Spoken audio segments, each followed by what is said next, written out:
यामुळे वीज पुरवठ्याचा पर्यायी मार्ग उपलब्ध होतील आणि अपघातांचं प्रमाणही कमी होईल असं त्यांनी स्पष्ट केलं. ज्या ठिकाणी रस्ते अरुंद आहेत किंवा इमारती आणि वीज वाहिन्यांमधील अंतर कमी आहे अशा भागात नवीन रोहित ट्रान्सफॉर्मर केंद्र उभारण्याची आवश्यकता असल्याचं त्यांनी सांगितलं. या उपाययोजनांमुळे वीज वितरण प्रणाली अधिक सक्षम होईल आणि नवीन ग्राहकांना तत्काळ वीज जोडणी देणं शक्य होईल असा विश्वासही त्यांनी व्यक्त केला.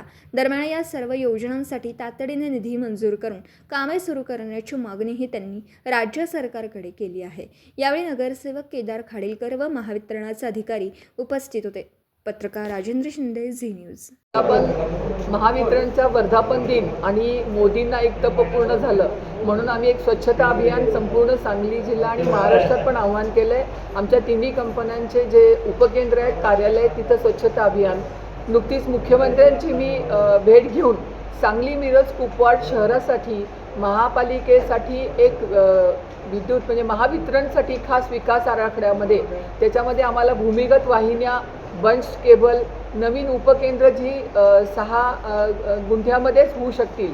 त्याला आम्ही ज्या उपकेंद्राला GIS कॉम्पॅक्ट उपकेंद्र असं त्याचं तशा पद्धतीची उपकेंद्र तर असं आणि 33 आणि 11 kV हा अंडरग्राऊंड या सगळ्यासाठी 250 कोटीची मागणी मुख्यमंत्र्यांकडे मी महावितरणच्या आराखड्यासाठी केली आणि त्याला त्यांनी सकारात्मक प्रतिसाद दिला आहे. आणि मला खात्री आहे की या माध्यमातून आमचा सांगली, मिरज, कुपवाडचा एकदाचा नवीन ट्रान्सफॉर्मरच्या ज्या लोकांच्या मागणी आहेत ह्या सगळ्या पूर्तता होईल.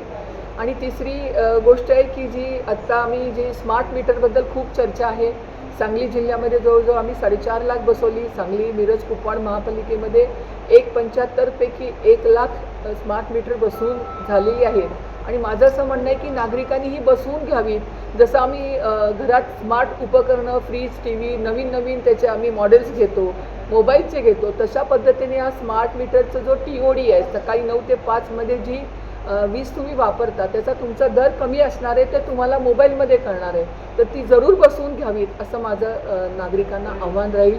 आणि या निमित्तानं महावितरणचं काम हे ह्या ज्या ट्रेनिंग सेंटर आमच्या महाराष्ट्रात हे एकमेव ट्रेनिंग सेंटर आहे की जे आता नाविन्यानी करणं गरजेचं आहे. असा अद्ययावत एक जलतरण तलाव आणि व्यायामशाळा असलेलं आणि आमच्या सभोवतीला नवीन स्टाफ क्वार्टर्स त्याची मागणी मुख्यमंत्र्यांकडे मी केलेली आहे.